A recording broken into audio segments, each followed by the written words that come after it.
안녕하세요. 성서중학교 3학년 여러분. 2020년 4월 14일 5교시 수업 선생님과 함께 힘차게 출발해 보도록 하겠습니다. 자, 오늘 수업의 학습 목표는 글을 읽고 문단별로 핵심 단어를 찾고 그것을 마인드맵으로 정리할 수 있다가 되겠습니다. 자, 그래서 오늘 선생님과 함께 교과서 본문 글을 함께 읽고 문단별로 핵심 단어를 찾아보겠는데요.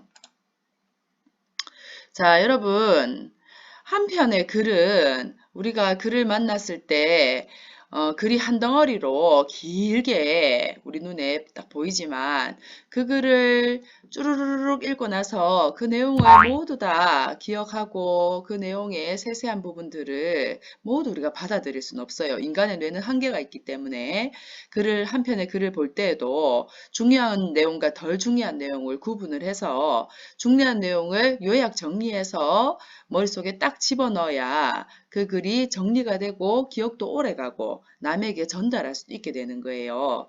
그렇지 않으면 그냥 글을 읽을 때는 그렇구나 하고 있는데 글을 읽고 나서는 내가 뭐 읽었지? 방금 무슨 내용이었지? 생각이 나지 않는 겁니다. 그러면 글을 읽으나 안 하겠죠. 그래서 우리가 한 편의 글을 효과적으로 읽기 위해서 그 글에서 핵심 내용과 덜 중요한 내용을 어떻게 구분하며 그 핵심 내용을 간단하게 간추려서 그것을 내 것으로 만들 수 있는 능력, 그것이 바로 글을 요약하는 능력인데요. 그 글을 요약 정리하는 데에 마인드맵을 활용하는 방법이 아주 효과적이기 때문에 그것을 여러분들과 함께 해보려고 합니다. 자, 한 편의 글은 문단으로 구성이 되어 있습니다. 그리고 문단은 문장으로 이루어져 있고 문장은 단어로 구성이 되어 있죠. 자, 교과서 176쪽 생명을 불어넣는 마법사의 물 지문을 함께 보도록 하겠습니다. 자, 이렇게 교과서를 보시면 한 편의 글이 이렇게 실려 있는데요. 이 글은 방금 표에서 봤듯이 하나하나의 문단으로 엮여 있고 이 문단은 하나의 문장으로 이루어져 있고요. 문장은 마침표로 구분을 하지요. 그리고 문장은 하나하나의 단어로 구성이 됩니다. 자, 여러분이 한 편의 글을 이렇게 받으시면 먼저 문단을 구분을 하세요. 이거는 내가 자동 습관이 될 때까지는 의도적으로 문단을 구분을 해 놓는 게 좋습니다. 이렇게 문단 앞에다가 번호를 매기는 거죠. 해서 글을 의도적으로 문단 단위로 구분을 해서 보시면서 연습을 하면 좋겠습니다. 자, 이 글은 총 8개의 문단으로 구성이 되어 있습니다. 그러면 문단이라는 것은 무엇을 기준으로 문단을 구분하는 걸까요? 이 문단은 하나의 생각을 담는 단위예요. 그래서 문단 하나에는 몇 가지? 한 가지 생각이 담겨 있습니다. 그래서 이 글은 총 몇 가지의 생각을 담은 글이죠? 네, 8가지의 생각을 담은 글이다 보시면 돼요.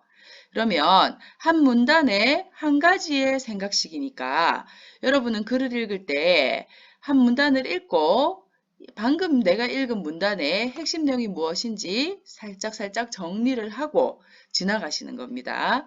그 정리를 할 때 핵심 단어를 밑줄을 그어 놓거나 동그라미를 치거나 해서 그냥 글을 깨끗하게 남겨두기보다는 중요한 내용을 체크를 해놓고 지나가면 나중에 한 편의 글을 다 읽고 나서 이 글을 다시 봤을 때 핵심 단어만 눈에 이렇게 들어오는 거예요.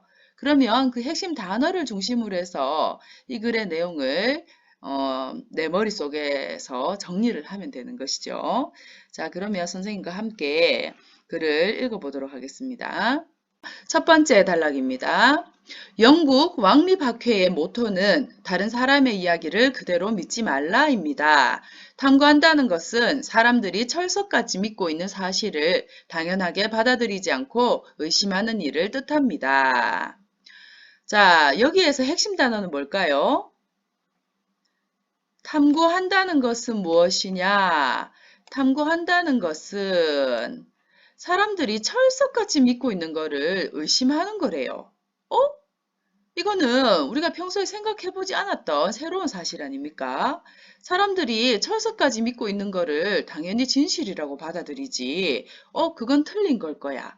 그게 아닐 수도 있어. 라고 의심하는 것은 보편적이지 않은 일이에요. 그래서 지금 이 사람은 사람들이 평소에 생각하고 있지 않은 좀 새로운 이야기를 시작하고 있습니다. 그러면 자기 말을 뒷받침하려면은 좀 권위 있는 기관 또는 권위 있는 전문가의 말을 인용을 하면은 자기 말에 신뢰성을 부여할 수 있지 않을까요? 그래서 이 사람은 영국 왕립학회라는 권위 있는 기관의 모토를 가지고 온 겁니다. 그래서 이 권위 있는 기관의 모토를 통해서 자신의 말에 신뢰성을 부여하고 있죠. 하지만 이 1번 단락에서 핵심 단어는 뭐가 되겠습니까?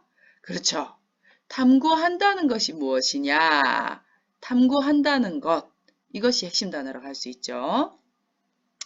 두 번째 단락 가겠습니다. 파스테르가 살던 시대, 사람들은 미생물이 저절로 발생한다고 믿었습니다. 권위 있는 학자들도 예외는 아니어서 이러한 믿음을 학설로 굳혀놓기까지 했습니다. 하지만 파스테르는 권위에 따르지 않고 실험을 통해 반론을 폈습니다. 자, 두 번째 단락에서는 이 하지만이라는 단어가 중요합니다. 다른 사람은 다 이렇게 했는데 하지만 파스텔은 그렇게 하지 않았다는 거예요. 그러면 이 파스텔은 1번 단락에서 이야기한 의심하는 일을 한 사람의 뭐에? 사례에 해당하겠죠. 예, 그래서 이 2번 단락은 1번에서 나온 내용의 사례에 해당한다. 그 첫 번째 사례로 파스테르가 지금 응용이 되고 있습니다. 이 파스테르의 행동과 누가 대조가 되고 있죠? 그렇죠. 권위 있는 학자들. 권위 있는 학자들은 이렇게 믿었지만 파스테르는 믿지 않았다는 겁니다. 자, 그러면 3번 단락하겠습니다. 파스테르는 멸균하지 않은 육즙은 발효되었지만 멸균한 육즙은 발효가 일어나지 않고 원래의 맛과 모습을 계속 유지한다는 사실을 알아냈습니다. 생명이 없는 육즙이 변형되어 생명체인 미생물이 발생하는 것은 불가능하다는 사실을 보여준 것이지요. 미생물이 무생물로부터 자연적으로 발생하는 것이 아니라 사람처럼 생명을 지닌 고유한 존재라는 사실을 입증했습니다. 자, 3번 단락은 2번에서 마지막에 파스테르는 실험을 통해 반론을 폈다라고 했는데 그냥 이렇게만 하고 끝나면 독자들이 그렇구나 라고 받아들일까요? 그렇지 않죠. 어떤 실험을 통해서 반론을 폈는지 그 내용을 좀 더 구체적으로 듣고 싶어 하겠죠. 그 내용을 조금 더 부연 설명해주는 단락이 3번 단락이라고 볼 수 있어요. 그러니까 2번에 대한 부연 설명 단락이 되겠지요. 그래서 이 3번 단락은 이 내용이 이렇게 길게 있지만 이 내용 자체가 중요한 건 아니죠. 이 내용은 결국 파스텔의 실험을 구체적으로 설명하고 있는 내용이 되기 때문입니다. 요거는 여러분이 알아보기 쉽게 간단하게 정리만 해 놓으시면 되는 겁니다. 멸균하지 않은 육즙과 멸균한 육즙을 대조해서 설명을 하고 있는 이 두 가지 핵심 단어를 이용해서 어떤 내용인지 간단하게 정리만 하시면 되겠습니다. 다음 4번. 의심은 마법사의 물과 같습니다. 의심하는 순간 죽어있던 진실이 생명을 얻고 살아나기 시작하니까요. 그렇다고 밑도 끝도 없이 의심만 해야 한다는 이야기는 아닙니다. 모두가 옳다고 주장하는 이야기라도 틀릴 수 있다는 사실을 잊지 말아야 한다는 것입니다. 자, 이 글은 여러분 눈치챘습니까? 1번 단락에서 탐구한다는 것은 곧 의심하는 일이다 라고 했거든요. 그래서 이 글의 핵심 단어는 의심이라는 것을 알 수 있죠. 그래서 이 4번 단락에서는 1번에서 제시한 이 의심이라는 중요한 단어를 한 번 더 설명을 하고 있습니다. 의심은 바로 무엇이다? 마법사의 물이다. 여기 여러분 같습니다 라고 썼는데 이 같습니다는 우리 표현법 중에서 뭐라고 배웠습니까? 그렇죠. 비유법 중에서 직유법이라고 배웠죠. 의심은 마법사의 물 같다. 의심은 마법사의 물이다. 자, 이렇게 비유로 한 표현은 알아듣는 사람은 알아듣지만 이해가 잘 안 되는 사람도 있어요. 그래서 이 비유로 끝나면 안 되고 이게 무슨 뜻인지를 구체적으로 설명을 해줘야 돼요. 마법사의 물과 같다는 이야기는 죽어있던 진실이 짠! 기적처럼 생명을 얻고 살아난다는 거예요. 그러니까 마법사의 물 같은 거죠. 이 의심은 죽어있던 진실에 생명을 부여하는 마법 같은 현상이다라는 거예요. 그래서 이렇게 하면은 아니 의심이 이렇게 큰 힘을 가진 거였어? 그러면 모든 것에 전부 의심해 봐야 되겠네 라고 생각할 수 있잖아요. 그래서 노파심에 이런 부연 설명도 했어요. 아 그렇다고 밑도 끝도 없이 의심하라는 얘기가 아니라 모두가 옳다고 주장하는 이야기가 틀릴 수 있다는 사실을 잊지 말아야 한다는 거지 100% 의심만 하라는 뜻은 아니다. 예, 요거는 이제 노파심의 부연 설명을 한 거고 하지만 이 글쓴이가 주장하고 싶은 내용은 의심이 이렇게 중요하다는 거, 마법사의 물과 같다는 내용인 거죠. 자, 5번 단락하도록 하겠습니다.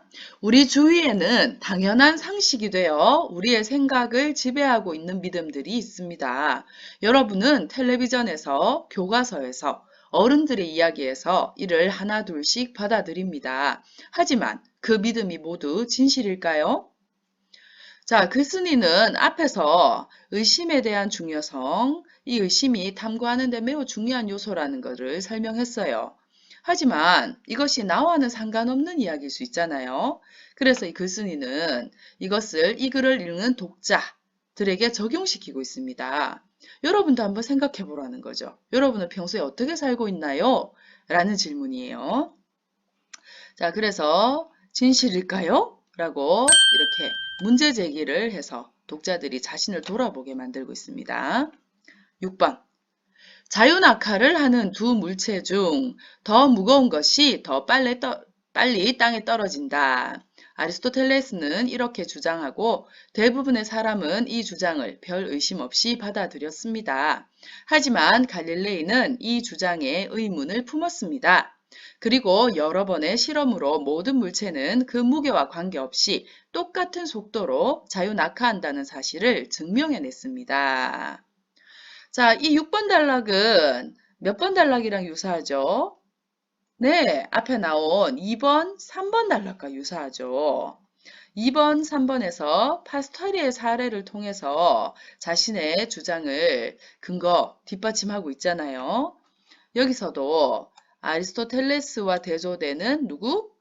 갈릴레이의 이 의심하는 의문을 품었다라는 게 의심하는 태도를 얘기하잖아요. 이 갈릴레이의 의심하는 태도를 두 번째 사례로 제시하고 있습니다. 예, 요거는 또 두 사람을 대조하여서 간단하게 정리하시면 되겠죠.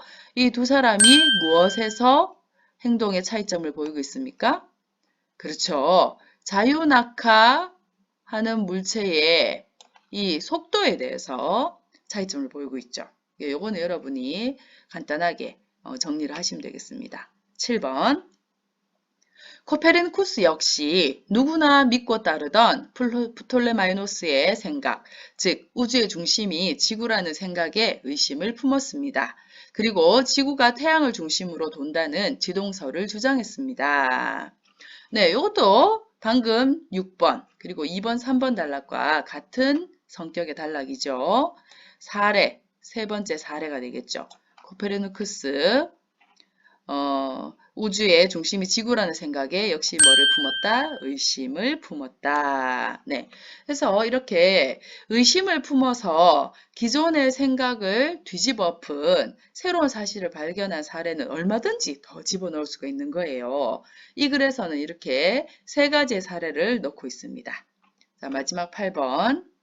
이처럼 탐구하는 것은 우리를 둘러싸고 있는 잘못된 믿음에 의심을 품고 새로운 가설을 세우고 실험으로 입증하여 그 잘못을 바로잡는 일을 뜻합니다. 자, 해서 1번에서 이 사람은 탐구하는 것이 무엇이냐에 대한 새로운 내용을 제기했습니다. 그거를 중간에 세 가지의 사례를 쭉쭉 들어서 자기 의견을 뒷받침한 다음에 8번 단락에서 1번에서 이야기한 탐구하는 것을 다시 재정립하고 있어요. 그러니까 1번과 8번이 아주 유기적으로 이렇게 일관성을 이루고 있죠. 그래서 굉장히 탄탄한 글이라고 볼 수가 있습니다. 자, 이 탐구하는 것에서 핵심 단어가 뭐겠습니까? 그렇죠. 의심이라는 단어겠죠. 네, 이렇게 이 의심한다는 것이 탐구하는 것에서 얼마나 중요한 것인가를 세 가지 사례를 통해서 뒷받침한 그런 아주 조직적으로 잘 짜여진 글이라고 볼 수 있겠습니다. 자, 선생님과 함께 마인드맵으로 정리해 보겠습니다. 원래 마인드맵은 이렇게 글을 다 읽고 나서 핵심 내용을 핵심 단어를 표시한 것을 보고 이렇게 끝에 정리를 해도 되지만 원래는 한 단락 한 단락을 읽으면서 동시에 정리를 하는 게 더 효과적이겠죠. 지금은 선생님이 이렇게 글을 다 읽고 나서 한꺼번에 정리를 하고 있지만 원래는 1번 단락을 읽고 나서 1번을 정리하고 2번을 정리하고 예, 이렇게 해주면은 글을 읽는 동시에 글이 정리가 되는 그런 효과가 있겠습니다. 자, 1번 단락에서 핵심은 탐구하는 것이 무엇이냐는 거였죠. 탐구하는 것은 무엇이라고 했습니까? 예, 의심하는 것이다. 일반 사람들이 철석같이 믿고 있는 사실을 의심하는 것이다. 네, 여기까지만 해도 되고 이 의심하는 것이라는 거를 자기 의견을 뒷받침하기 위해서 권위 있는 기관 어디? 영국 왕립학회의 모토를 근거로 가져왔었죠. 자, 이 1번에 자신의 의견을 뒷받침하기 위해서 사례를 몇 가지? 네, 세 가지 가져왔었습니다. 첫 번째 사례가 사례 1 누구였습니까? 네, 파스테르였죠. 파스테르. 그래서 이 파스테르의 내용을 구체적인 내용을 몇 번에서 네, 3번 단락에서 설명했었죠. 이 3번 단락에서 설명한 내용은 중요한 내용은 아니에요. 구체적인 사례에 해당하니까 이거는 여러분이 보기 쉽게 간단하게 정리를 해 놓으면 됩니다. 예, 파스테르는 멸균하지 않은 육즙과 멸균한 육즙을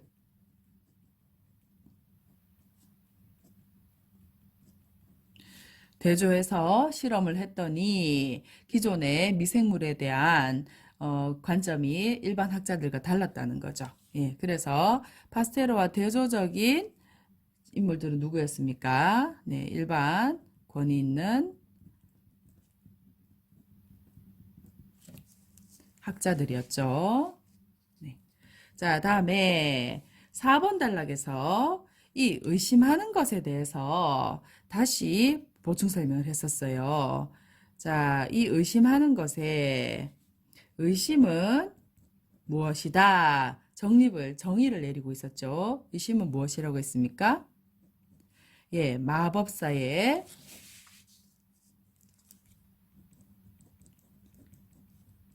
물과 같다라고 했습니다.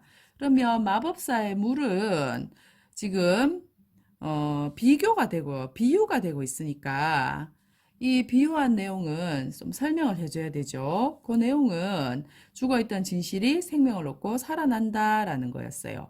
자, 그렇다면 이 내용은 바로 무엇과 연결이 됩니까?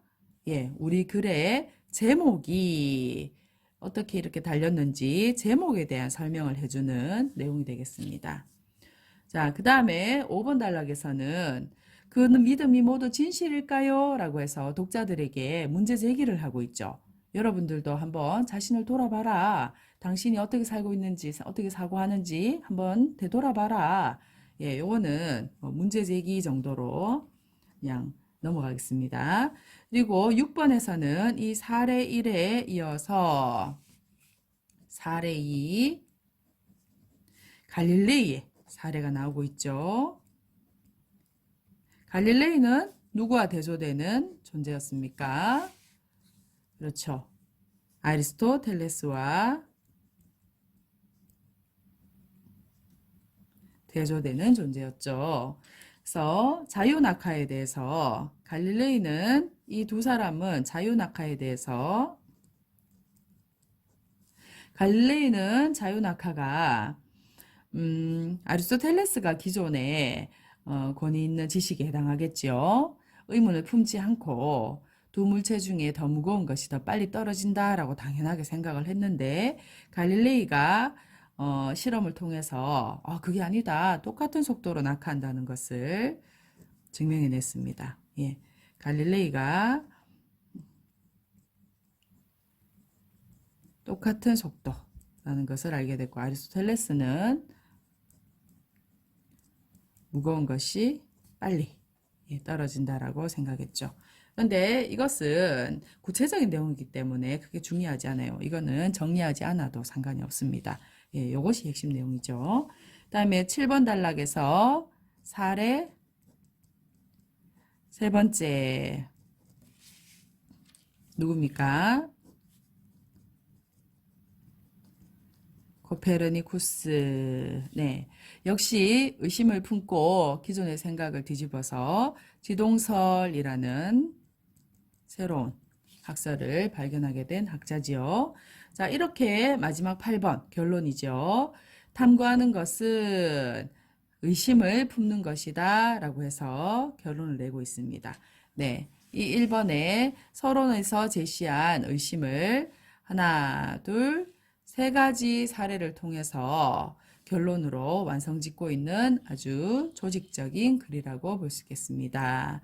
자, 여러분이 숙제로 마인드맵을 작성을 했을 텐데 여러분이 작성한 것과 선생님이 설명한 것을 비교하면서 내가 놓친 것은 무엇인지 또 여러분이 미처 생각하지 못한 내용이 있는지 점검해 보시기 바라고요.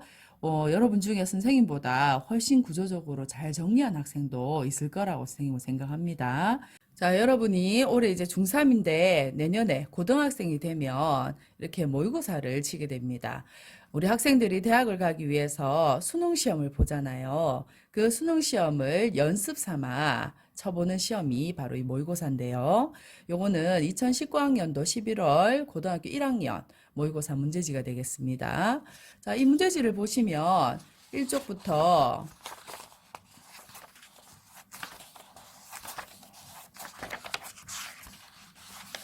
네, 16쪽까지 이렇게 아주 시험지 장수가 많죠. 총 16쪽으로 문제는 45문제. 이거를 80분 안에 다 풀어야 돼요. 자, 이 45개의 문제 중에서 16번에서 20번 같은 이런 지문을 비문학 지문이라고 합니다. 문학이 아니다 뜻이죠. 설명문이나 논설문 같은 글을 이야기하는데요. 방금 우리가 본 교과서 글과 같은 종류의 글들입니다. 자, 이런 지문이 3개가 들어가 있어요. 문제가 4개 내지 5개 정도가 문제가 딸려 있는데요. 자, 여러분, 이 글을 이 정해진 시간 내에 빨리 읽고 핵심 내용을 파악해서 문제를 풀려면 이 글을 효과적으로 읽는 기술이 필요하겠죠. 그게 방금 여러분이 봤던 마인드맵이나 핵심 단어를 파악해서 글을 읽는 방법에 해당하거든요. 이런 글을 이렇게 쏙 들어간 들여쓰기 되어 있는 것이 단락 구분하는 거잖아요. 여기에다가 의도적으로 번호를 붙여서 단락을 구분해서 인식한 다음에 각 단락을 읽고 핵심 단어를 찾아서 동그라미 치고 아니면 밑줄을 살짝 긋고 그리고 또 읽고 핵심 단어를 찾고 이렇게 하면서 이런 빈 여백에다가 마인드맵으로 간단하게 이 글의 내용을 정리하는 것이죠. 이렇게 제시문을 충분하게 이해를 하고 나면 문제는 3개든 4개든 짜르륵 풀립니다. 예, 그리고 문제가 오답률이 떨어지고 정답률이 아주 높아지는 그런 효과가 있습니다. 그래서 여러분들이 평소에 이런 비문학 글들을 읽을 때 이렇게 단락별로 핵심 문장 내지 핵심 단어를 찾아서 읽는 것을 연습을 미리미리 하셔야 되겠습니다. 자, 여러분 수고했습니다. 오늘 수업은 여기까지. 선생님 이제 과제를 내야 될 텐데요. 지난번에 마인드맵 하기는 숙제로 했으니까 오늘은 새로운 과제를 제시해야겠죠. 자, 선생님이 두 가지 난이도로 첨부 파일에 학습지를 제공하겠습니다. 두 가지 중에 나에게 맞는 학습지를 골라서 여러분이 숙제를 해서 지난번과 같은 방식으로 제출을 하시면 되는데요. 조금 난이도 상 문제는 방금 선생님이 보여준 고등학교 1학년 전국연합학력평가 국어 문제 하나를 선생님이 올려놓을 테니까 그거를 읽고 단락별로 핵심 키워드를 찾아서 마인드맵으로 정리해서 선생님한테 보내시면 되겠고요. 또 하나는 우리 중학교 3학년 수준에 맞는 글을 올리겠습니다. 둘 중에 하나만 선택해서 과제하시면 되겠습니다. 마인드맵을 사진으로 찍어서 지난번에는 밴드 1대1 채팅으로 보냈잖아요. 그러니까 여러분 구글 클래스에서 과제가 누락됨이라고 나오죠. 선생님도 이중으로 체크하려니까 안 되겠더라고요. 그래서 1대1 밴드로는 받지 않겠습니다. 구글 클래스로 과제 제출을 하시면 되겠습니다. 여러분 미지의 세계지만 우리 용기를 내어서 한 걸음 한 걸음 나가 Into the unknown, into the unknown.